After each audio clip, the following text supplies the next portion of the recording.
Welcome to the Football Historian Podcast. By all means, enjoy it. He will go right to the very top. Dos, tres, cuatro times. Here we go, Germans. I will turn these results round. All right, that's good manners. There's animosity, but there's no fight. You can't beat them, join them. You make me feel sick if I look at you. No, I want to fight here. Don't drink, don't sleep with women, don't drive fast cars. Sometimes it may be good, sometimes it may be shit too! Hello everyone and welcome to the Football Historian Podcast. I'm delighted to be joined once again by George Scott and for the first time Gordon Wallace. So George, you are the first person to be a two-time guest on the podcast, so thank you very much for doing that for us. And obviously we've got Gordon Wallace, and you are obviously not just former teammates but very good friends. We said before, I've learned, because not only are you both very kind to me in the fact that you helped with the Billy Little book, you've helped with Tommy Lawrence book, I've also learned that you're somewhat of a double act. So we need, you can't have one without the other, I think, if that's right. So it goes 90% one way and 10% the other way. Well, that's all good for me. But I just want to talk about you two, as you said, for the first section. So just, how did you first meet? How did you become friends? And why are you still mates today? Well, we met. I'll just pick it off. Yes. We met in 1960, didn't we? We came down for a trial at Liverpool with kids. We're only 15. And we came down for a week's trial. I think we played 3 games. I can't quite remember the name of the teams. Blackpool was one of them, I think. Blackpool was the first one, and possibly Preston and maybe Everton or Burnley, I don't know. But we played 3 games in the week, and it was quite pressurised at the age of 15. We both left home. Gordon came up from South Wales, and I came down from Aberdeen, a long way from Liverpool, both of us. And we were just young kids, and the trial went well. Both of us were offered contracts by Shankly as apprentices, and funny thing is, I was offered a contract on £7.50 a week. Here he is, hang on. Gordon tried to tell me he was offered more, but I reckon he was only offered £7 a week. It was the average wage in those days for an apprentice, but it was a good wage in terms of the time. Yeah. I mean, my father, I don't know about Gordon, but my dad was earning £9 a week, full time with 3 kids. Yeah. So how old were you then? Sorry, 16 was that? Well, we came down when we were both 15. Yeah. And by the time we got offered the contract, I had just had my 16th. You were still 15. I was still 15, he's older than me. Your birthday's in October, so... Where you want more money? No, I'm not going to divulge that because I don't want to upset him so soon in this interview. So. I don't think Shankly would have made no difference. But we were put in the same digs together, and that's how really we bonded, so to speak, in Skerries Road. And funnily enough, the lady who looked after us, his son still lived there, who was quite old. Well, I think he was about 35, 40, and he was a mad Evertonian. Yeah, absolutely mad Evertonian he was. So I don't know how that came about, but everything went quite well, didn't we? Yeah, they had landladies that looked after the young lads. There was Gordon, myself, and Bobby Graham came down at the same time. Yeah, Phil Tinney. Phil Tinney, who played in the FA Youth Cup final, scored 3 goals. Talented player. They were all talented players, young schoolboys. The scouts had picked up from north and south, and we all landed in Liverpool together. So Gordon and I were in Skerries Road. Then Gordon moved down the road to... I went to Anfield Road. Road. On the top of Anfield Road. Then I went to Anfield Road and we split up. But then I ended up in 258 Anfield Road. That's the house overlooking Arkles Lane, opposite the Arkles pub. Yeah. Gordon was a bit further down Anfield Road. So we all lived in the same area, right next to the ground. So just walked up for training in the morning. It was fantastic. And in those days, everybody trained together, didn't they? That's right. So up to the first team winning you with Millwall. Because I saw a video recently, I shared it on my Instagram with it's like the apprentices. I think it would have been a bit after when you were there, but showing how you're in Melwood, scrubbing the boots, cleaning the dressing room. Is that all part and parcel of what you did? That was part and parcel. The cleaning the first team's boots. Roger Hunt, Ian St. John. And the other thing was every Monday morning after being a home game, we used to brush the cop. And I won't tell you, I can't go into detail what we found. What we found, but you also used to find quite a bit of money. Oh, yeah. Yeah. So, you turn that in? Yeah, in my pocket. Well, George being a true Aberdonian, it was straight into his pocket. Straight into the pocket, yeah. I've got a great photograph of me and Gordon and Bobby Graham fork in the pitch at Anfield, and Arthur Riley, the groundsman's behind us. That's right. And he's shouting, "Stop larking about, get on with the job." Yeah, this was at the end of the season. At the end of the our season. first season as apprentices before we got signed professional forms. Yeah. And honestly, you do a fortnight's fork in a pitch. Yeah. I tell you, I had blisters on my hand.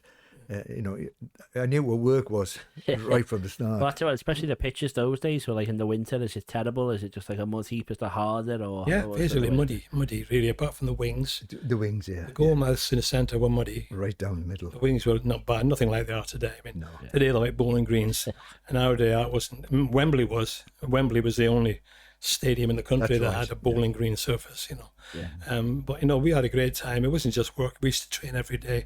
The first team or morning at Melwood, fantastic day. We used to play in the C team. AC team we started off. Lancashire League, which is all the Lancashire teams, Burnley, Blackpool, Bolton, United, City, all them. And we'd play home and away on their training ground, and then back at Melwood, Belfield against Everton. Then we graduated to the B team, and the A team, and then the reserves over the years. That's how it works. So Ted, you've met us 15, 16 year olds. Obviously, that is a lot of time when youngsters are going out and having fun. Was that part of the story together, or were you not allowed to be doing that, or are you not allowed to tell me? We won't tell you all and put it that way. No, but we enjoyed ourselves as a group of lads. We all got on well together, and there were two local lads actually.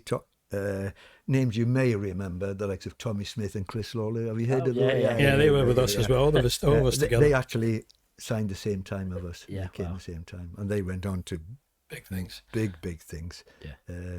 Two tremendous players. Yeah, absolutely. We used to go downtown, to be fair, on a Saturday maybe, we'd watch the Beatles in the Cavern, watch with Jerry the Pacemakers, Searchers, all that, because that was Mersey Beat in the early 60s, that was it, Liverpool. It was like the centre of the universe. Because you had the Liverpool Football Club, Everton Football Club were doing great. Yeah. They were called the Mersey Millionaires, weren't they? I mean, the 60s was a thriving city. Yeah. Of course, you wouldn't remember it, but honestly, before your time, Peter, it was a. I've read about it. I've heard about it. It was a thrive. With the football, the music, everything. Oh, it was fantastic. It was fantastic. Yeah, really. It was a place to be. We were lucky, really, because to be honest, I mean, I said this when I came here last time. I'd never really heard of Liverpool. I knew it was a city somewhere in Liverpool. I'd never been out of Aberdeen. I don't know about Gordon, but he came from Llanelli. Can't even say that. Llanelli. But although his dad's Scottish and Gordon's Scottish, proud of it as well. That's right. Yeah. He's got a Welsh accent, but he's Scottish. And so, I didn't even know where Liverpool was. But I only just knew about Shankly. And Gordon's dad played with Shankly, didn't he?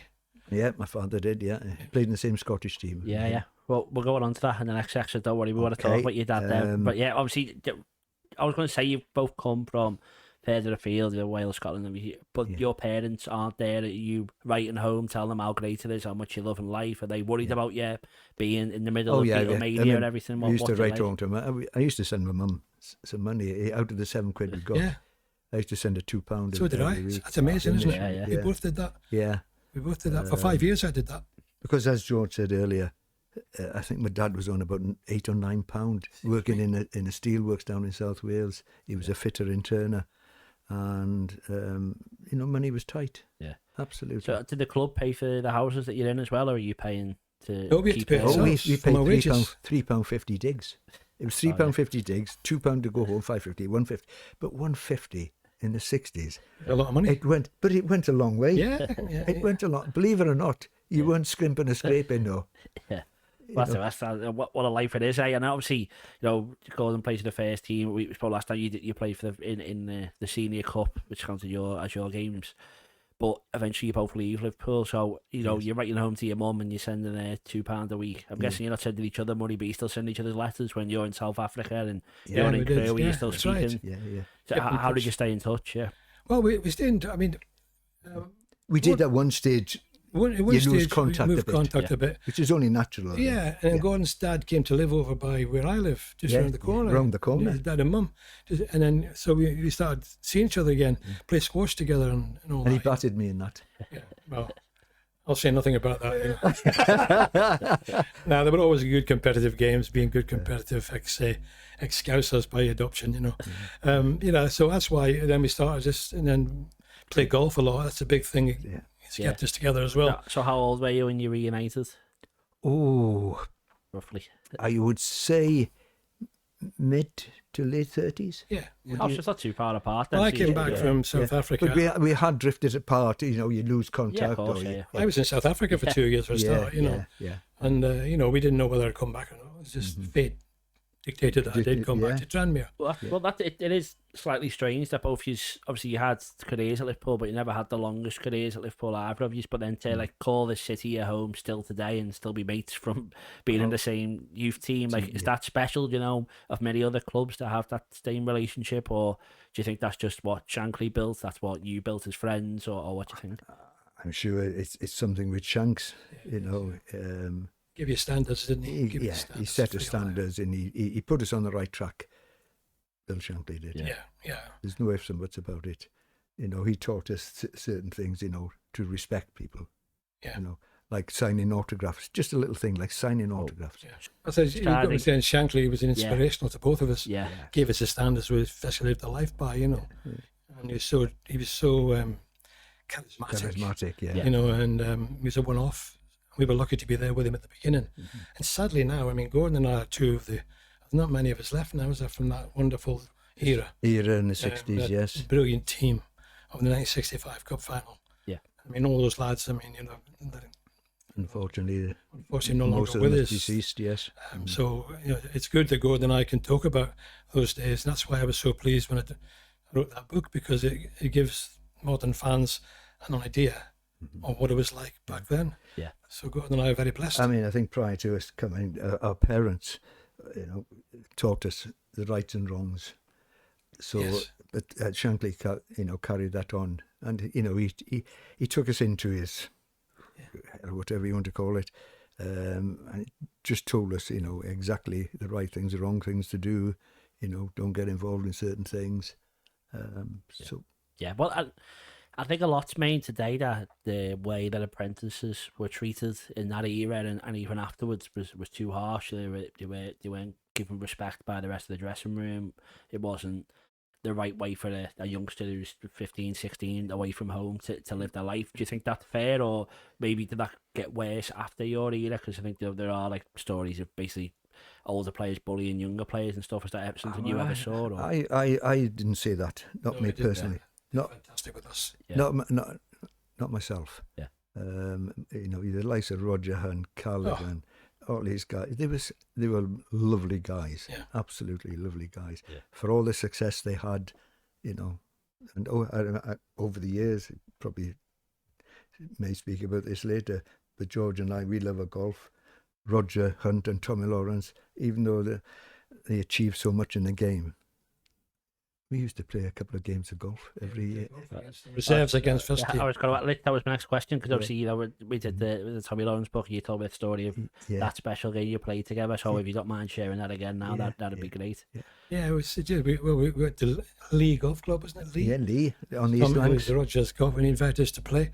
So we get on the tee, and we said we'll have a competition. What we're going to play.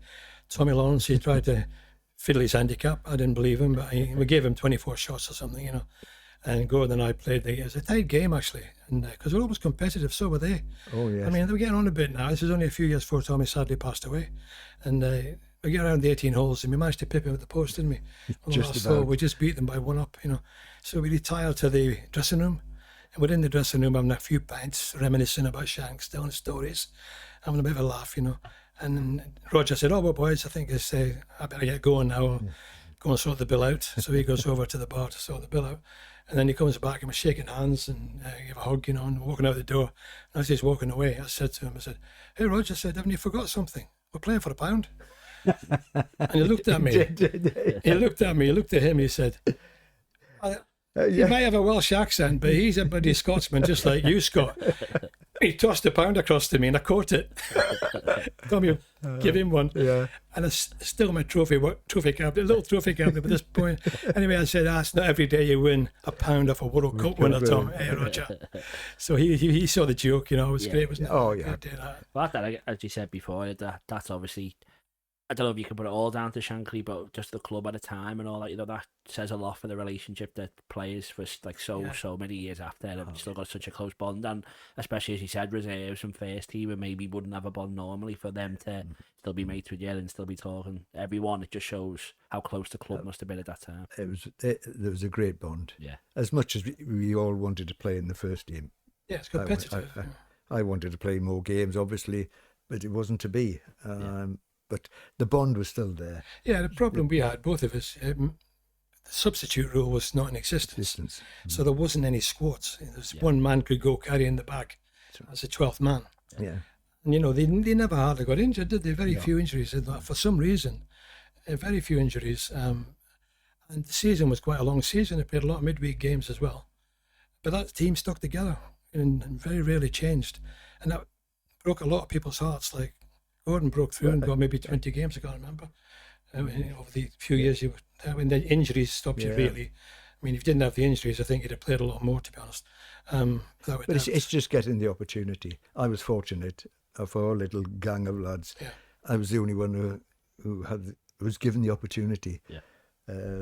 Whether I took it or not, I don't know, but I would have loved to have achieved more. I would have loved to have achieved more. Yeah. In my career. Look what you achieved already. You scored the first goal for Liverpool in Europe ever. You played in the first ever match of the day. And your debut was a fantastic success against West Brom. Oh, yeah. Well, yeah, I had my moments. I said we'll go on to that in the next section, but just to finish off this on YouTube today. So what is the life of George Scott and Gordon Wallace now? What do retired footballers do in Liverpool? Golf. How often? I play 3 times a week. Yeah. Same. Well, I try and play twice at least. Yeah. And you boys play each other every week, or? Oh no. We play. We're at different clubs. We go to each other's houses once every 5-6 weeks. Have lunch, don't we? The wives. Sue come to our house, and we go to Gordon's house, wife and I, because we've both been married. Well, I've been married 58 years now. I met Carl at Anfield, and Gordon met. Well, you knew Sue before, before you went to Anfield. So it's a lot, over 100 years, 120 years marriage here, So I mean, in my case, I've had a few health issues in the last few years. When I published that book, The Lost Shankly Boy, I was in hospital having a five-way heart bypass during the pandemic, and recovered from that. 5 weeks in intensive care. 7 months later, I got hit with double bacterial pneumonia, and that was a bad one. I was given 8 hours to live. I'd lost 24 pounds in weight, my oxygen levels had sunk, and just by some miracle, probably Shankly had something to do with it, a bit of fighting spirit. I didn't give up, and that's what they said, you didn't give up, you kept fighting, and you got through it bit by bit. Gordon was the first person that came to see me. When I first, not out of hospital, I got into a wheelchair, taken into the garden downstairs, and he came with my wife to see me, and that gave me a big lift. And then from there, now I'm walking 10,000 steps a day, playing golf 3 times a week, feel good. Going back to his heart, have you ever heard of a 5-way? Truthfully, no, I have never. No, I've heard a double. I've heard a double, I've had a quadruple. I've heard of a quadruple. No. Just show it off. But he's got to go 5. He has got to go 5. Didn't want to go 5. I've never heard of it before, and I haven't heard of it since. Why you went, just to see it was true? It wasn't to see how he was. See if he was lying. It is true. I can promise you. Well, it's true. You want me to see the scar? I'll do that later. Yeah. No, so I've got my grandchildren. So has Gordon. So we love. Yeah. So that's part of our lives. Now, my grandkids, I go and watch them play football. 3 of the lads really enjoy playing. One's 15, one's 10. And the other 6. So I love going watching them. Yeah, of course. And then you were just saying then before we were to our first break, you were saying that you're all meeting up again soon, all the Shankly boys. Yeah, we've got a Shankly reunion of what we call the original Shankly boys. I've got a squad photograph, and 8 of the lads are in that photograph in 1964. The year they won the First Division Championship, and it's at the Shankly Hotel later on, a few weeks' time. Yeah, and we've got some really, really good, talented players that were at Liverpool when we were there. They didn't actually make it big time in Liverpool, but they did elsewhere. They all had careers elsewhere. Australia, and they're very interesting stories when you speak to them. One was got New Zealand caps, one played in the American League, one played up in Scotland. One of them became one of the most successful managers in Scottish football history, Alex Staunton. He managed 7 clubs in FA Cup final, won Manager of the Year 2 years in a row. Not in a row, 2 years. over a period of time. So, it's a real mixed bunch. And the memories have come flooding back. Yeah. All the Shankly stories will Oh, come we out. have some. So is that just for you? Is that a public thing, or is that It's just for us, just for us, okay. yeah, So yeah, we won't yeah. plug what it is then. I was just wasn't sure of that. No, That's what it's you not. did, It's yeah. a private dinner. But but it's all down to George to get us all together. Yeah. George started. I think there was 4 of us. 5 years ago, 6 years ago. It was only about 4 or 5 of us at the time, and then next thing somebody says, "Oh, I know such and such," and then somebody says, "Oh, yeah, he's still in the area." Yeah. And there's a lad coming over from Australia. There's 2 coming from Australia. Australia. I mean, one of them. Not just for this, they're coming over anyway. Yeah. So we've One lad, Alan we've got Hignett. the date around the Whenever time it's that free, yeah. So but it's all thanks to George for putting it all together. Yeah. 2 of the lads, Alan Hignett and John Seeley, they played in the game against Wolves after the cup final in 96. Well, before the cup final in '65. It's the one that I missed because I got transferred up to Aberdeen. Those 2 lads played. John scored. They beat Wolves 3-1 with the 3-1. reserve team, basically. 3-1, yeah. And Alan Hignett was playing. He's left back. He lives in Australia now. So they've all got great stories. It would be a really good day. Chris Carline, who's Bill Shankly's grandson, he's facilitating the thing for us. And all we're doing is having a meal of fish and chips. And the alcohol is more important than the fish and chips. And the stories. And the stories, yeah. So it'll be a really good day. We've got a couple of lads coming along. Ronnie Moran's son, Paul. Yeah. He's going to come along. Oh, yes, that's right. And Stephen Scraggs. You're very welcome to come if you want to. Tell me about I have asked Jeff Goulding, but he's not sure whether he can get off work or not. Yeah. So it's going to be a good day. For us, it's great because we'll see all our pals. Some of them, until we started this, we hadn't seen for 50 years. And you see them coming in, who's that? They look a bit different, yeah. And you suddenly realise because the voice never changes. Yeah, there was one 2 years back, I think it was. Paddy Kinsella. Paddy Kinsella. And I saw, I knew I could recognise all the other lads there, and I thought, who's this guy? I had no idea. It's like Father Christmas. He looked like Father Christmas, honestly. Big white beard. Exactly. And Christmas hat. I had to get to George to one side. Who's he? I'm going, who's that? And he said, it's Paddy Kinsella. He was a good player as well. I don't think he didn't get much past the 18, but that's good. Yeah, well, that's great. And as you said before, it's a testament to the team you had then that you're all still doing that now. But we'll go to our first break, and I'm going to talk more about Gordon Wallace and your career and then before. But yeah, we'll see you in a sec. Okay.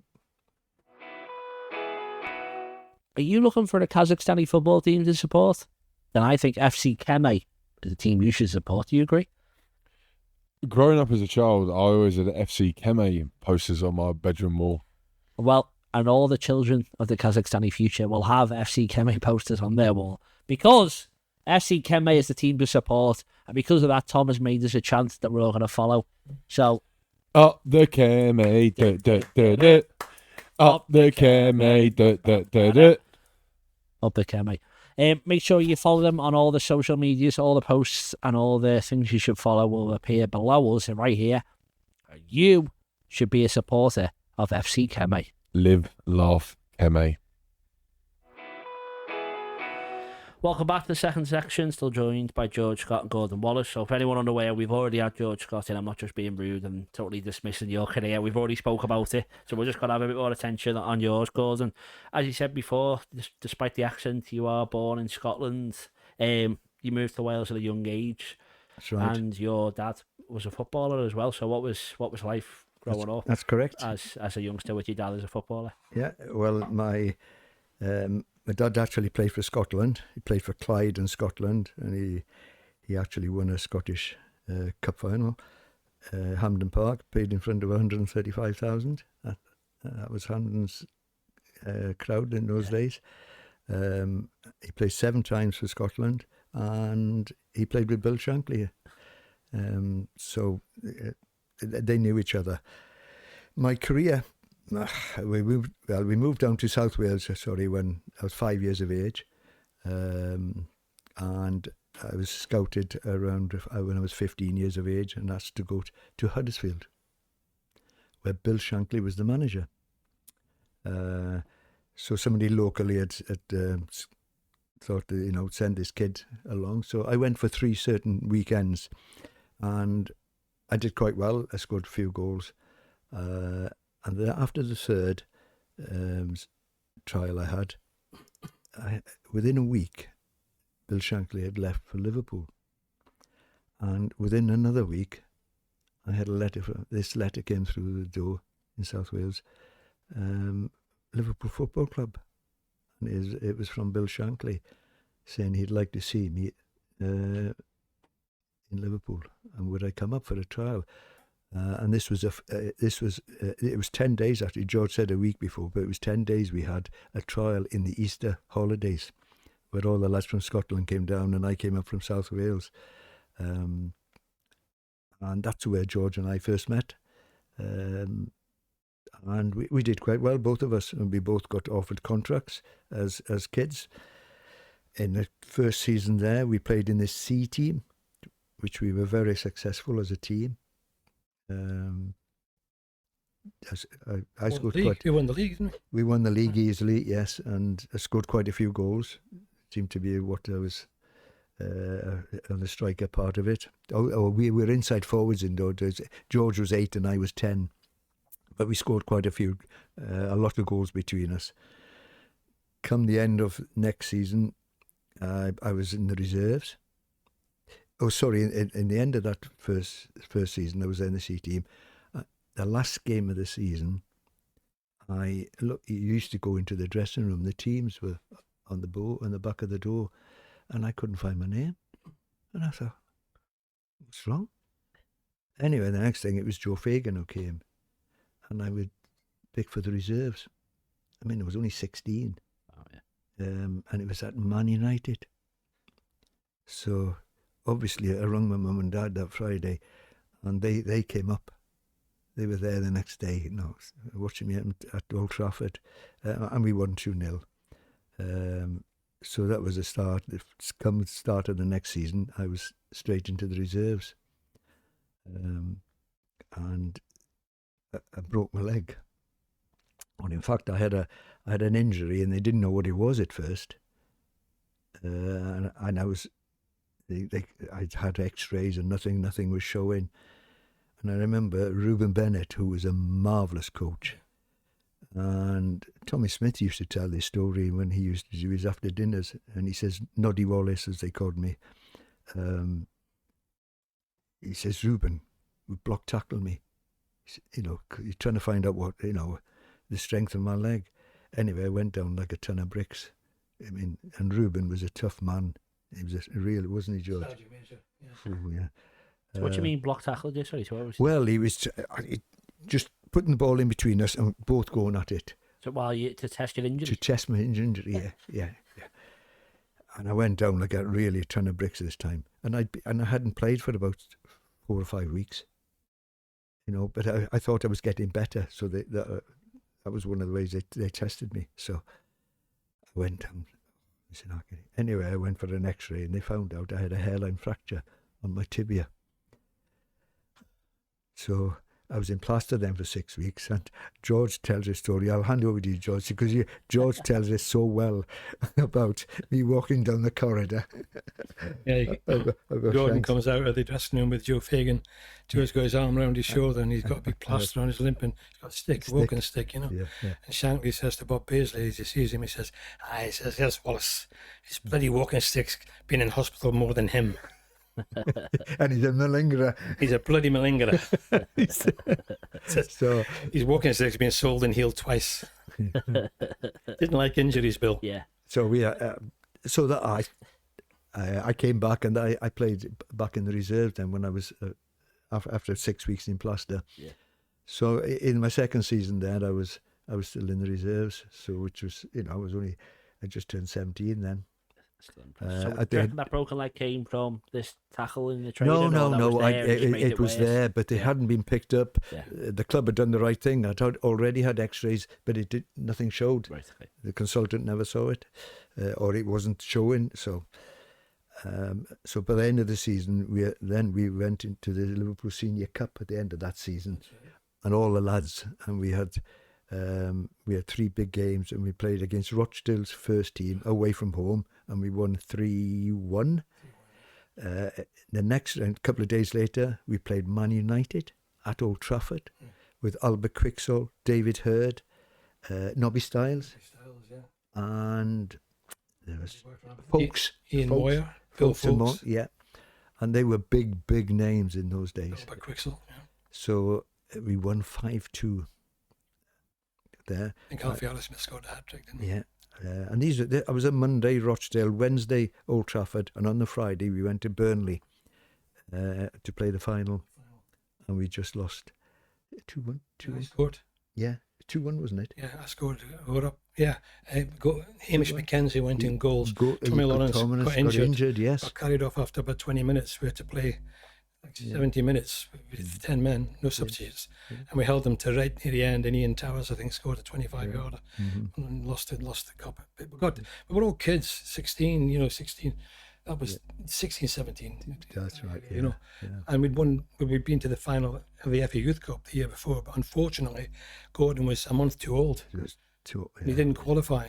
Yeah. I think if he had qualified, we'd have probably won it, because we won 3-1 at Anfield, and we lost 5-2 at Upton Park. Yeah. Right. So that could have made a difference. We should have won that. It's a big story. That final against Burnley, so the injury to Tommy Lawrence meant that's an outfield player who goes in goal as well. So he's not a goalkeeper who's taking the place. Who went in goal for Tommy Lawrence? A lad called Hamish McKenzie. He was James playing McKenzie. fullback. We called him Hamish. Yeah, so he's a fullback. A fullback, so it makes it more impressive. Yeah, when you got that's it right. To that late in the game, it wasn't like, as you say, just in case people aren't aware the subs. And just if you could describe what type of player you are as well. I know you said like an 8 and a 10 now, and obviously it's all so different nowadays. Yeah. Could you compare yourself to someone in the current Liverpool team or in the Premier League now who plays that you? Yeah, Salah. He's not a bad player, is he? He was slightly different, weren't we? I mean, Gordon was more silky. He was more forward than me, a little bit more forward towards down the wing or on the channels. I was more industrious. I was more busy. Billy Bremner type player, running around, tackling, shouting, passing in midfield and getting into the box and scoring goals. So where would you play in like a 4-3-3 today? What, just for people at home, just trying to understand what type of players you were. I'd be up front, and George would be in the middle. Midfield. I'd be like George a 10 and you'd be like a winger, you'd be like a centre forward. I'd probably play on the left-hand side or something. Just because obviously the formation is so different now. It's obviously people forwards, everyone knows what it is. You talk about inside, the W formation, they think, what's that? Yeah, it's interesting. I mean, I scored lots of goals in reserves, but basically I classed myself as a midfield player. I got in the box a lot, got a lot of goals, didn't I? Wasn't big enough for the diving headers, so I didn't jump, dived. But I just backtrack a bit as well on your dad. What was your dad's name? Who did he play for when he won these trophies? Dougie Wallace.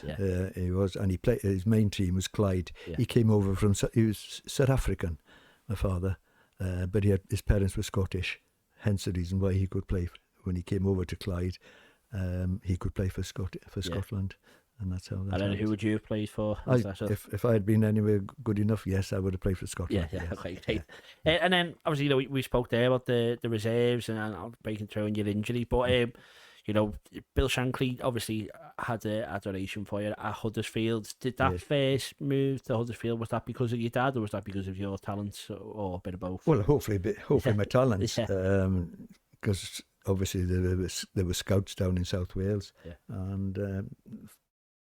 I don't know I don't think there was any relationship between the person who scouted me knew my father had played with Shanks. No, I don't think so. I think it was just they'd seen me play, and you were quite good. Okay, well, and then obviously you break into the first team, and we said before, I think it's 20 odd games you play, and the goals you scored weren't many, but they were all pretty big of importance. They were, yes. So if you could talk us through, anyone who's unaware, maybe just talk us through the 3 big games maybe that you're. Yeah, well, they just won the league the previous season. We'd gone to America, as George said prior to this. We had 5.5 weeks out there, and when I came back in the season, fortunately for me, Ian St John went down with appendicitis, so I was chosen to play. I was played in the Charity Shield on the Saturday at Anfield against West Ham, against Bobby Moore, Jeff Hurst. We drew 2-2 and I scored. On the Monday night, we were in Iceland playing Reykjavik in the first ever European match in Liverpool, and we won 5-0. I scored two that night, but I was credited with scoring the first ever European Cup goal in Liverpool's history. after 3 minutes. So I say to this day that I mishit it. But recently I did an interview with LFC TV, and they had, believe it or not, a film of it, only about a 2-minute edition, and they showed it to me, and I'd never seen it since I'd never ever seen it, and it was in black and white, and they kept pumping me, are you sure you mishit it now, I says, okay, it was a great volley. I watched it and I said to him, no, it's a great volley. I'll change my mind. But I think I did mishit it. Yeah. So that was on the Monday, and then on the Saturday was the first game of the season, and it just so happened to be the first ever match of the day. And I scored 2 that day as well. So I scored the second and the winner in the last about 2 minutes to go. Oh, not bad. So it was a great week. Yeah, it was a fabulous week. Yeah. I mean, we used to, when we met up with Roger and Tommy, and Roger, we reminisce and talk about things. And Roger used to say about the first match of the day. I said, yeah, but Roger, I scored the second, I scored the winner, and he took it. He just laughed about it. Because he knew it was only Mickey taking. Oh, with all the goals he scored, there's no way I could compete with. So I had a great week that week, and I played quite a few games. And I remember when you were picked for your debut.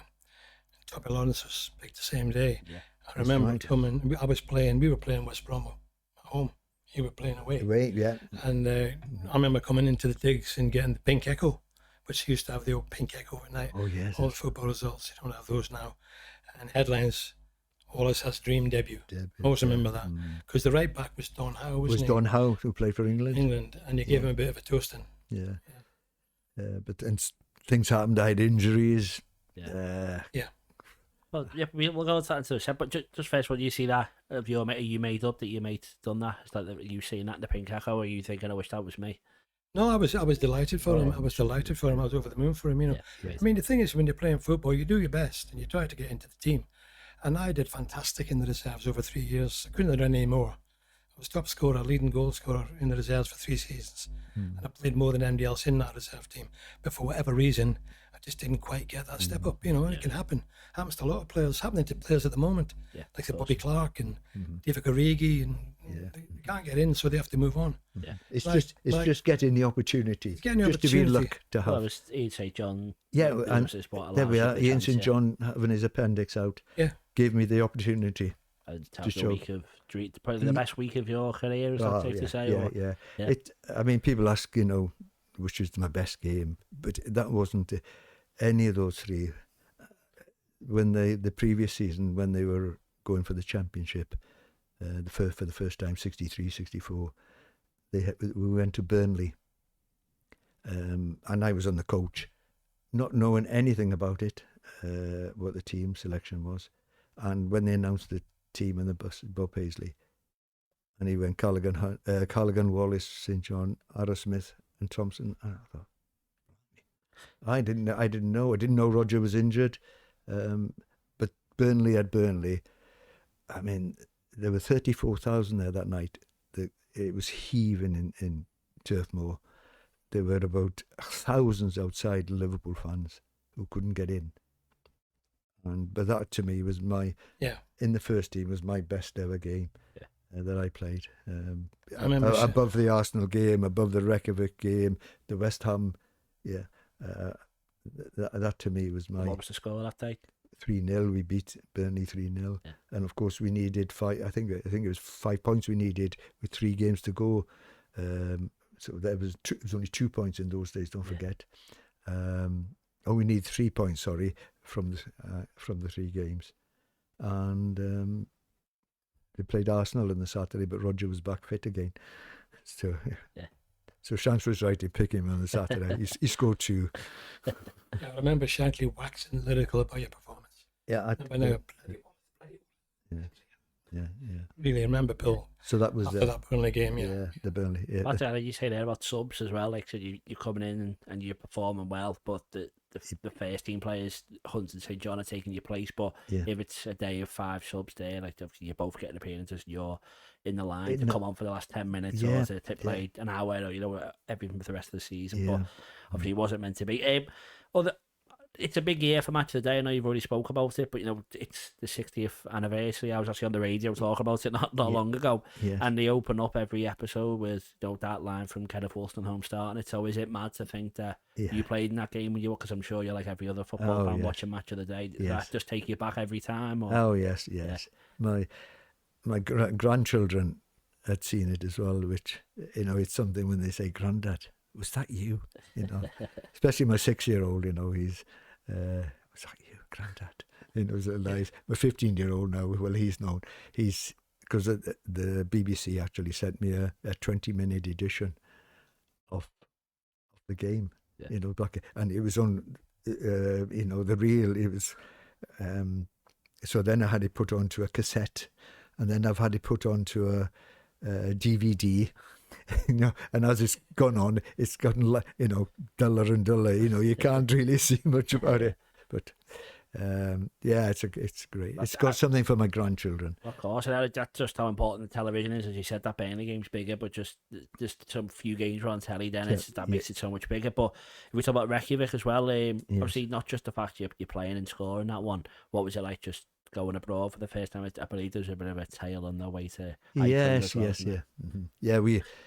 When we were flying, we were getting close to Iceland. There was a volcano erupting. It was an amazing sight, and the pilot said, "Look down, to your left." And there was this. The colour was. It was just an amazing sight. Sats. Can't remember the name of it. That's fine. Isn't that terrible? Well, Icelandic pronunciation might be difficult as well. So no, it wasn't. It was quite easy. Anyway, it might come to me. We'll find it. Go back to that. But it was amazing, and the people there were brilliant. You don't get much time when you go to a foreign country, to see much of it, because by the time you get there, you've got to relax. There's a game. You stay overnight, and then you're back on the flight the next day. So seeing any of the countries, you don't get that opportunity. So that story, Gordon, when you went to Reykjavik, did the plane stop at Prestwick or somewhere? Oh yeah. And this old guy, this is a story. I don't know if it's true. This old guy is walking along. Ronnie Yates tells this well. Walking along with a dog, and the team are all walking along the promenade there, having a break, and Shankly's at the front, and this old guy stops. He says, "Hey," he says, "Who are you? Who are you? Where are you all going?" Shankly says, "We're Liverpool Football Club. We're going to Reykjavik in Iceland." Boy said, "Oh, you've taken the wrong turn. You're not going the right way." Big Ronnie always used to tell that in his speeches. I think I have heard that one. Well, obviously, we said there Hunt and St John, and I think the arrival of Tony Hateley as well. Does that start the end of your Liverpool career? Well, Shanks called me in one day to the office, and he said he'd had they'd come. Crew Alexander had come in, with a bid for you. How do you, it's up to you, son. He says, "I don't want you to go. I'm not pushing you to go, but I'm obligated to tell you that we've had an offer, and it's up to you." And he said, and I had been in the reserves then I hadn't played in the first team because there was no subs as well. They're just starting in '67 when I left. They just started after the World Cup. And so I went home and I just got married. In the May. So this was in the October, and I went back home to my wife. I had a chat about it, and I says, "I might get picked up better if I'm playing regular, football league." So after a couple of days deliberation, I went back to see the boss and I told him yes, I'd like to have a chat with them and see. I had a chat with them, crew people, officials, and I decided to give it a go. What division were they in at the time? They were in the fourth. Yeah, so they were in the fourth. A bit of a drop. It was a bit of a drop. Yeah. What made you hesitate about going, or was that? Yeah. Well, leaving Liverpool, I mean, it breaks your heart in a way. I must have been at Tranmere when you were the crew. No, I think you came back. 68. Yeah. 68. I came back to Tranmere. So I I just thought I've got to give it a go to further my career. You know, there was Hunt, St. John, there was Callaghan, they were still going strong, and I wasn't getting a game. So I went back to them and said, yes, as I said, I had a chat with them. Decided to leave in the October, and we got promotion at the end of the season, Crewe. Did well, we did well, I did quite well. And then I come the first 10 games of the following season in the third division, we'd done quite well. We'd only lost one game in the first 10 games. And I'd done quite well, I must admit. So the papers were saying, you know, people are coming in, they're offering X number of thousand for me, and all of a sudden I broke my leg. Watford, was it? Watford is correct, yes. A gent called Brian Garvey, he came in from behind, and I broke my leg in two places, my tib and my fib. I was 6 months in plaster. The club sent me down to a place in Slough to rehabilitate, which was good. It was very good. Just came back, but I came back. That was in the September that I didn't October. Sorry, a year the following Boxing Day was my first game back for Crewe in the first team. I just played about 4 games in the reserves, and I played all till the end of the season. Then I started the next season, and I knew in my heart I was never the fastest person on the pitch, but I knew I'd lost. And I had an interest in a garage petrol station opposite the Cop with a gent called Peter Thompson, and another lad called Bernard Barge, and they just said to me one day, you know, if you ever want to pack in and you want to run the business, they'd walk away. So I decided to retire. So I was only 27. Yeah. Because I knew in my heart I wasn't going to go where I wanted to be. That's why I took the chance that somebody would pick me up. Yeah. And but it wasn't to be. So I decided, and I never kicked a ball after that. But sad, but here obviously Yes. The fact that you had that opportunity, and obviously the money in football then, and it meant that it was like you had a business opportunity which was as lucrative as football could have been. Is that what made the decision easier? Yeah. Well, yes. As I said, I just got married. I was thinking, you know, we hoped to start a family, and I thought, I'm only going to go one way here. Yeah. So it was the opportunity to put my, you know, heart and soul into the business. Yeah. That's what I did for quite a number of years. Well, I'll ask you, George, what level would he have played at if he hadn't got that injury? Top level. No question about it. Very, very talented player, right from a young age, you know, and injuries is Gordon's downfall. I've always said that. Yeah. You know, I mean, he would have been a really top player. Okay. Well, to say he was a top player. You know, George is my agent, isn't he? Are you looking for a move now, or yeah? Is this the comeback? Yes, yeah. I did everything I could to jump above him, but I couldn't quite. I wasn't quite big enough to get that extra step. Yeah, Having said that, he beats me at golf. He beats me at table tennis. He beats me at snooker. Squash. Oh yeah, he's got to see. So he beat me at football. But I mean, at the end of the day, I mean, there's a lad called Johnny Stokeland. You may know him. I don't know. He's a Liverpool archivist, and he did my ego a great thing, because I went through my life, disappointed. I didn't get that break, especially the game against Wolves, which I think I should have been playing. Yeah. Just unlucky I was sold to Aberdeen the week before. But he said that the Lancashire Senior Cup, which Gordon described before, those 4 games were all first team games, official first team games, up until 1974. So I'm scratching at that now and saying, well, I played, so my grandsons, I mean, Wallace, I played 4 times in the Lancashire Senior Cup. I scored a goal in the final in the first team. Yeah. Sadly, it's not quite as kind of smash. He loves to get one better than me all the time. It's not quite as important as scoring the first goal in a European Cup. Yeah. It's only the Lancashire Senior They're Cup. both impressive. Me sat here, I'd swap for both of you. So I remember, though, when I made my debut at the Hawthorns, had about, I don't know, about a dozen telegrams. So I was opening up, and one of them was Scotty and the boys, and that meant a lot to me. Yeah. You know, there was no, they wanted me to do well. I could tell that. Yeah. And it was a great. And I've still got the telegram. Yeah. To prove it, Scotty and the boys. I've got all the others. The same when I made my debut for Aberdeen, because that's my hometown team. It's a dream debut. Scored after 13 minutes, and I got a telegram from Alec Taunton and boys saying, "Good luck, Scotty. You can do it." You know, it's brilliant. Well, and that's it. You still mate today, and that's why you sat here in my garage for some reason, still talking about it all. But yeah, it didn't look like a garage, does it? No, but yeah. Well, thank you very much. It's great to hear it, and then we'll have another break, and we'll talk about some more football history. So, see you in a second. Okay. Welcome back to the next section of the Football Historian podcast. Sorry, Pete. I'm really sorry to interrupt you. But where'd you get that shirt from? Oh, this Lazio number's just from Classic Football Shirts. Where'd you get yours from? Thank you. Mine's from Classic Football Shirts as well. Wow. Well, when I bought my shirt, I used the code TFH10 to get 10% off all orders. Did you use the same? I did. I used a discount code. I think it was the same as yours. Oh, TFH10? Oh, that's great, because if you want to get 10% off all your orders, you can use TFH10 at classicfootballshirts.com. Unbelievable deal. Welcome to the next section. We're just going to talk about football history, which seems apt for this podcast. So just talk about your own personal history. Obviously, this can be as fans growing up, as players, whatever. But what's the first memory you have of football, both of you? Oh.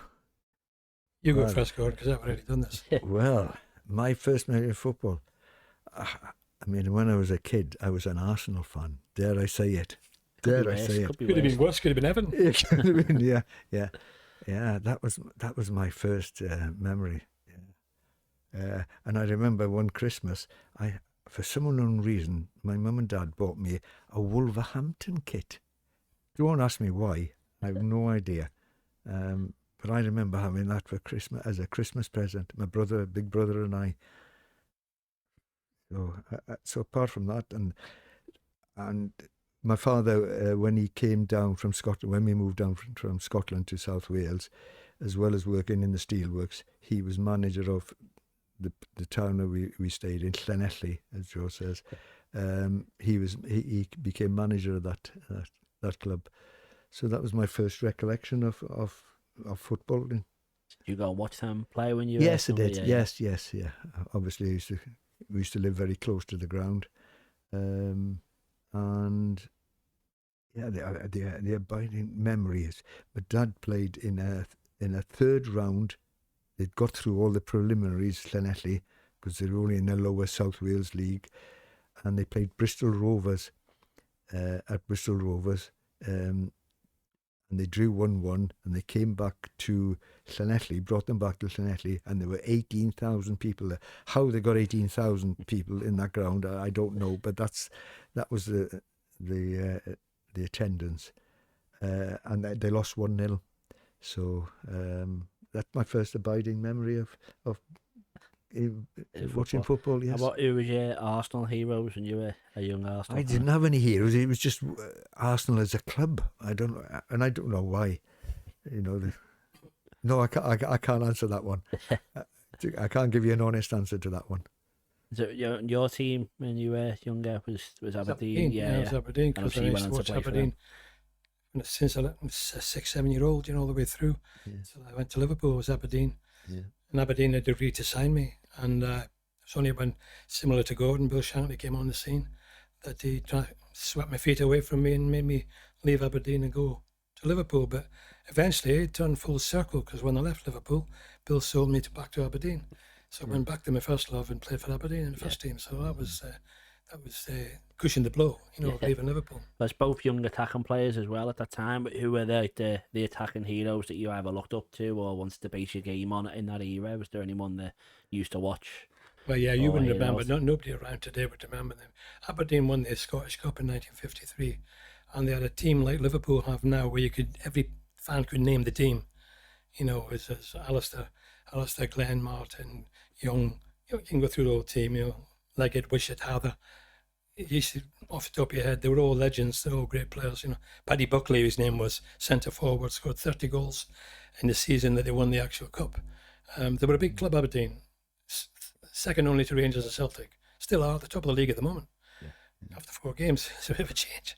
But I mean, no, they were a big club. We used to get, when I played against Rangers, we had 30,000 playing in Pittodrie. Regular crowds are about 20,000. You know, when the 50s, there were 40,000, all standing. You know, it's like Charlton Athletics ground. It's a big, the old valley. Valley, yeah. Big. Oh, you see the faces. No stand, no covering. You know, it's got obviously all covered now, but in those days it was very impressive. Big gasworks like the Oval and cricket ground in one corner, and the Aberdeen fans are on the beach end. Of course, Ferguson was the manager there and did really well with them. And won the European Cup Winners' Cup, didn't they, in the 80s? Yeah, so Aberdeen was my. You were there wanting to be on the pitch. Obviously, you did that. So was that what you wanted? I'm not even going to try and pronounce correctly. But were you wanting to play for them, or did you have aspirations to go and play for Liverpool, or what was your hope? No aspirations to play for any certain club. Obviously, I wanted to play football. Yeah. I mean, everybody used to say all I ever did was kick a ball around, and 3 of my grandchildren now are doing the same. Every time I see them is kicking a ball. So I had aspirations, obviously, to follow in my father's footsteps, really. I'm just thinking about that Wolves thing. Going back in the late 50s, I remember watching, but not in my house because we didn't have television. We couldn't afford it, and going to people's houses to watch. And they used to play, it was Spartak against Wolves. I remember that now. Maybe that's why I had a Wolves journey. That was one of the first games I watched on floodlights. Yeah. Wolves and Spartak at Molyneux. That was the late 50s, 57, yeah, they had Billy Wright and people like that playing. Yeah, Slater. What's that European Cup or? Ronfeld. What competition that being? I'm not sure if it was a European Cup. It was the European Cup. Yeah, European Cup, yeah, because that started in 1960. Was it called in the European Cup then? No. Yeah, because Real Madrid won it in the late 50s, didn't it? Hamden, 61, 60. Yeah. So that was Di Stefano. Di Stefano, yeah. Yeah, and Puskás. That's right, yeah. And then I'll ask you if you can do, let's do a combined five-a-side team. If you two can pick of players that that's from the Liverpool team that you both played in. Obviously, you both have the touch of the first team, maybe some of the reserves as well. But players you both played with who would make the ultimate Liverpool Shankly era five-a-side. Just a Shankly era. Yeah, just when you were at the club, both of you. Well, a little story about the five-a-side. Every Monday, we used to play in the car park. Yeah.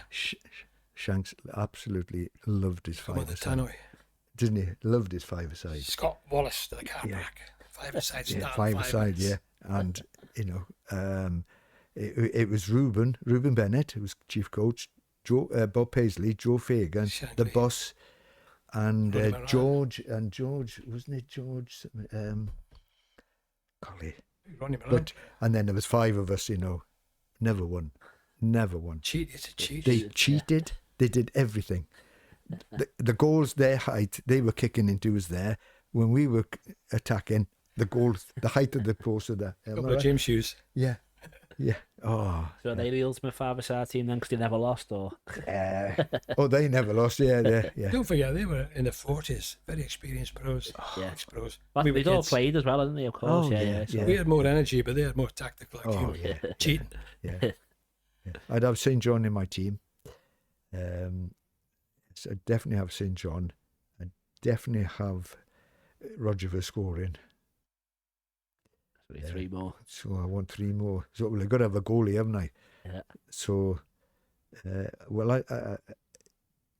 Tommy was a great goalkeeper, great stopper. Could be between Tommy and Ray Clements. Talking about the 60s, yeah, players you played with, yeah. Players we played with, Clemo, yeah. So I've got 3 there. We've got a busy little fella. Let's have a look. No, I'd pick that. You pick them together. You feel free to add Peter Thompson. Peter, yeah. Kelly. Well, I mentioned Kelly, yeah. We've got any defenders here, or do you not need them? Yeah. You would have to have one, maybe Smithy to kick him. Yeah, Smithy. Maybe Smithy will kick him. So who's your 5 then? What's that team? Who are we picking? Is Tommy Lawrence or in goal? Yeah, I'll go for Tommy then. Then I'll go for the Saint, Roger, and Kelly. So there's 3, 4, and I've got to get one defender. So Smithy. Yeah, and then a super sub. Well, I didn't play with Davey, so Davey's after super sub. Maybe Scott. Maybe Scott. No, I'll go for Scott. Would you have picked Gordon as well, or were you picking yourself? Yeah, definitely. So that's okay. You can both share the bench then, yeah. Keep you warm. Billy Stevenson was a good player as well. Yeah. Mm-hmm. Mind you, they're all good. They're all good, yeah. It's hard to choose. It's hard. Yeah, very difficult. And then I'm going to ask you if you can pick the top 5 players in football history. Just a nice, easy one for you. The best 5 players to ever play football, ever. Ever? Yes. Oh. He's got mine on record, by the way. So that's fine. So I'll put you under pressure. Well, for me, the best player I've ever seen, and nobody will agree with it, is Georgie Best. I would love to see Bestie playing in these pitches now. Oh, yeah. Unbelievable. He'd be like Salah. Yeah. Yeah. Well, you've got to Maradona. You've got to go for him. You've got to go. I mean, one of the best players I think in a red shirt has been Kenny Dalglish. Slightly better than Suarez, only because Kenny did it for so many years. Suarez was with us for a short length of time. Yeah. So I'll go for Kenny. Oh my goodness. That's 3. Yeah. Don't forget it's the world. I know, the world, yeah. My goodness. Best, Maradona, Dalglish. Yeah. Georgie Best, yeah. Go on, who did you go on? Yeah. Messi, well, he's not bad, was he? Well, Messi and Ronaldo, I mean, what they say, you know, they're tremendous players. The goal scoring records alone, you know. Not bad, yeah. All right, that's great. Okay, we'll have another quick break and then we're going to settle some of the biggest debates in football history before we finish. So we'll see you in a second. Okay. Hi, I'm Warren, the producer for the Football Historian podcast, and we're here today to talk to you about the Patreon subscription. Yes, so for just £1 a month for the first 100 people, there's a lot of benefits that you get, and I think £1 is a terrific deal. Pittance, yes, £1 only, and you get early access, which means at least 24 hours before everyone else gets the episode, you get to watch it. There's also an extra section, we call it the Football Historian Podcast Extra Time, and we ask all the questions to the guests that no one else gets to see unless you're a patron. And on top of that, you're the ones who get to ask the questions. You send them in, we tell you which guest is going to be coming and sitting in this chair. You ask them, we record it, you get to watch it. No one else does. On top of that, we do a monthly special. We did one last night. It was a quiz. You were there. Yeah, bedlam and great content. Yeah, so hopefully you can watch that. As I said, we've got a round on Linvoy Primus or Lionel Messi. We've done mastermind stuff, all that. That's going to happen every month. The bigger this grows, we're going to do it even more regularly. Hopefully it'll be once a week. But we need your support. So to do that, £1 a month for the first 100 people. Your early support will be rewarded. From then on, it's £3 a month if you want to support us. If you want to pay £5 a month, you get all that we've just mentioned, but you get a poster. Warren will sign it, I'll sign it, all the lads. We'll get a few of the guests to do it as well. We'll send that out to you. And then for £10 a month, you get all that, the poster, all the early access, and you get a free copy of any of my books. So I've done one on Billy Liddell, Crossing the Park, Tommy Lawrence. They're all worth at least £20. For just £10, you get a copy of the book, all the stuff we've already mentioned. We'd really appreciate your support. We cannot do this without you. This really is a passion project, and anything people can put into it goes straight back into it. We don't take a wage. We're doing this for free. We're doing this because we enjoy what we do. That's it. It all makes the content better. And I say from just £1 a month, you can make our dreams come true. Thanks for the support. Enjoy the rest of the episode. The debate. Right, the final section, and this is the debate. Obviously, George, you've already given some of your input on it, but I'm still happy for you to tell Gordon that he's wrong if you think so. So the first one, I think I might know who you go for, but Gerrard, Lampard, and Scholes. Can you put them in order for us, please? Oh, Gerrard, without any doubt, first. That's not being biased. The reason why I say that, I'll go for Lampard and then Scholes, so that would be my 3 in that order. And the reason why I say Gerrard, Lampard played in a great Chelsea side. Scholes played in a great United side. But Stevie, and I'm no disrespect to the players around him, they weren't a greater side as as the other two teams and where those players played. So Stevie comes out tops for me without any doubt. A few of the teams, didn't he, for a while? Yes, yeah. The goals he scored in key games. Would you agree with that? Yeah, I agree with that entirely. Yeah. He's winning quite comfortably, but I do ask a lot of Liverpool-related people. So right, yes. The two United ones I've had on a post said goals. I haven't had a Chelsea fan yet, so I think maybe you need to balance the books in terms of who I'm asking. But he is winning by a Lampard is a good player. Yeah. No, yeah. All three of them. All three of them.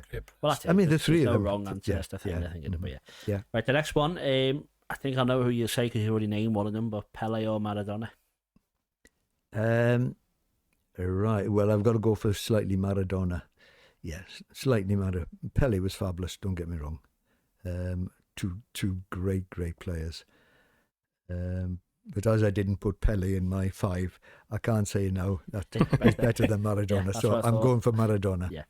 I think a lot of people that we have on have not really seen either of them. They see more clips of Maradona. How much Pele? If you could describe Pele to someone who hasn't seen him play, what would both of you say? Yeah, it goes back to the 1970 World Cup final, when Gordon Banks made that, which he made that great save in that great Brazilian team. Did you not see Pele in? Some in '66 at the World Cup. In Goodison Park. Yeah, I did. Yeah, he got kicked to death. When he got kicked by the Hungarian, if I remember rightly. Yeah. He retired, didn't he? Yes. And came back. Yeah. Do you know when we, just as a little aside, when we were in Sweden, the lad that invited us over there, Andy Bear, in his back garden. Oh, yes. He's got goalposts in the back garden, and his little kid was kicking penalties, and we took a couple of penalties into this goal. And the actual goalposts are the actual goalposts that Pele scored when he was 17 or 15, whatever it was, in Sweden, in the National Stadium, when they won the World Cup. Yeah. He's got a little thing inside the post that says, through these posts, Edison dos Santos Nascimento became the youngest player ever to score in a World Cup final for Brazil. And that was fascinating. What happened was they demolished the National Stadium in Stockholm, and Andy was a groundsman, assistant groundsman. And when they demolished the stadium and built the new Friends Arena, which is like Wembley with a roof on it, we were over there, got shown all around it. And he said, I just said to the ground, what are you doing with the goalposts? He said, you can have them. Yeah. So he took the goalposts away that he scored that goal into. Yeah. That's now is there a plaque to say Gordon Wallace and George Scott scored there as well? each scored a penalty. Man, you used only 7 to go to the goalkeeper. So you still got a score, haven't you? Yeah. And chipped him. 3, 4, 6. All right, great. Well, the next one is Messi or Ronaldo. Well, I'm going to be contradictory. I'm going for Ronaldo. I mean, there's another fellow who keeps himself so fit. You know, for a man of age, he's 39 now, and he's so fit. So I'm going to go for Ronaldo. Yep, that's my choice. Messi's winning this one quite comfortably. I would disagree only, but only for a reason that I'm 5'6" and so is Messi. And Ronaldo's a lot bigger, more powerful. Yeah. Messi for me is probably one of, if not the most skillful, along with Maradona, obviously, and best. His skill, when you see some of the highlights on YouTube, you see some of the things he does with the ball. It's his personal opinion, football, isn't it? Of course. But they're both great players. Ronaldo's great players. incredible. I mean, there's no wrong answer. Grace could go and score. He was good in the air. He was good at taking people out. Yeah, he's better than Messi in the air, I'll give you that. Yeah. And then next one is, if Messi and Ronaldo are the best players of the last 15, 20 years, who's the third best player behind them? So like the more modern era. Of the new modern era. Any clues? Well, you mentioned Suarez before. I think George might have said Suarez as well, but I've seen this Gerrard, Ronaldinho, original Ronaldo, no, Neymar, No, I'm not a lover of Neymar, so he rolls over too much with the he rolls over too much. Yeah.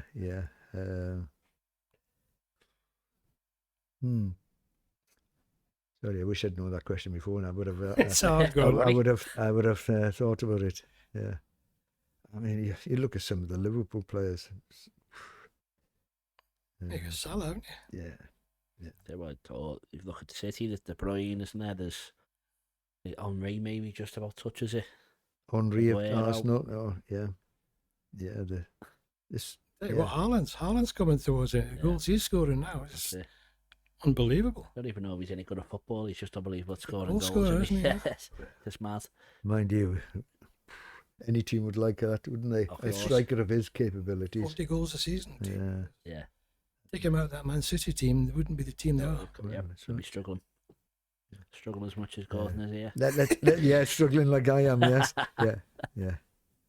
I'd like to say Salah, but, you know, you've got to look at over a long period of time.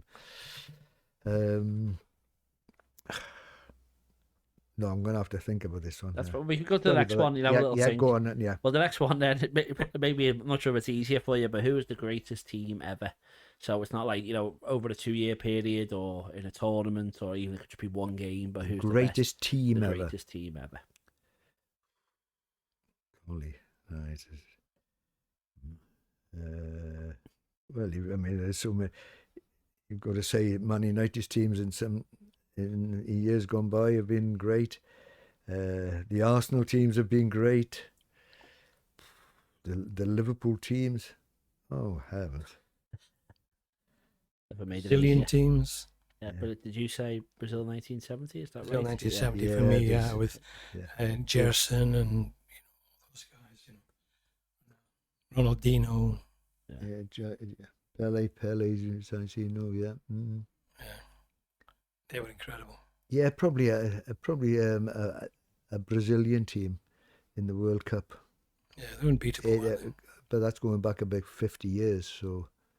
That's allowed. I said Real Madrid as well. Real Madrid in 1960. You mentioned it before. Di Stefano and Puskas and Gento. Puskas, Hento, the left winger. I'd go for one of the Brazilian teams. Yeah. They were so good. They were so good. The football they played was tremendous. People still sing today. It's like watching Brazil because of those teams. That just shows how impactful they are on football history, doesn't it? Well, if we have you got an answer for our after Messi Ronaldo? No. Sorry, I can't. You can say pass if I've you got want. about 10,000 players to pick. Yeah. I'll pass. That's pass. That's fine. Don't worry. I'm going to pass on that. The last one then. I don't think we asked you this last time, or if we did, we worded it differently. So you said before you'd played for Scotland, and let's say Liverpool would be the dream team to win trophies with. So you captain Liverpool to win the European Cup, or you captain the Scotland to win the World Cup. What would you prefer? Well, I suppose the ultimate thing is to play for your country. So you've got to say the one captain in your country is the ultimate. Oh, just playing for it. Never mind being captain of it, but I'm going to go for the country. Yeah. And I don't think we asked you or in the same way. I would agree. I mean, that would be the ultimate. So it'd be the ultimate dream. It'll never happen. Scotland to win the World Cup. Yeah. To captain Scotland in the World Cup, that would be out of this world, wouldn't it? Yeah, absolutely. I mean, you looked at the fans in the World Cup just gone by. It was just unbelievable. And look at how the 1966 team is held in reverence, even to this day. Yeah. Roger Hunt, I mean, Bobby Moore and all them, Bowley. Never be forgotten. So that really is the ultimate. That's fair enough. Okay, well, that concludes our conversation. So thank you very much. And obviously now, is there anything you want to plug, anything you want to share? So we've got your book. If you want to tell people how to get your book. Again. Yeah, the book's still doing really well. Although it was published 4 years ago, it's still doing well. It's really a legacy, and it's a history of Liverpool in the Shankly years and beyond. It's my life story, my autobiography. Gordon features quite heavily in it as well. Anybody wants it, they can get it on Amazon. Next day delivery, it's about £14.50. Original price was $19.99, but obviously 4 years ago it's passed, so it's a good bargain, a good read. So anybody wants a signed copy, they can get in touch on Facebook, direct message, and I'll sort it out. And what's it called? Just for on this. It's called The Lost Shankly Boy. It's written by myself and Jeff Goulding, very talented writer. I think Jeff's now written 8 books, and he collaborated with me on mine. And he's got a new one out called Klopp's Last Stand, which was published last week. So that's one to look out for as well. Okay, great. And you've got some nice books as well, especially the Tommy Lawrence Sweeper Keeper. Yeah, that's just your bit that you helped me with, Anything you want to plug, Gordon? Yes, well, I'll have to second what George has just said there. I've read the book. It's a very, very good read, and it's worth buying. It's worth purchasing, I can assure you that. Some of the stories he tells are true, Well, they're all true, but I mean, some are true, some aren't. Yeah. But it's well worth a read. I've got to say that because he plugs me so much in it. He's even got a dedication. So it's my turn to be the agent this time. Is your book coming soon? My book, yeah, but it'll only take you about a minute to read. That's an opportunity for you, Peter. Yeah, that's it. Yeah, sure. Well, that's great. Well, thank you both so much. Thanks for coming back, and thank you for coming here for the first time. I really appreciate it. You've both helped me so much with all the things I've done in the past, and I really do appreciate it. Thanks for your hospitality. Thank you. Thank you. Thank you very much indeed. Thank you, and thank you for watching. And we'll see you next time on the Football Historian Podcast.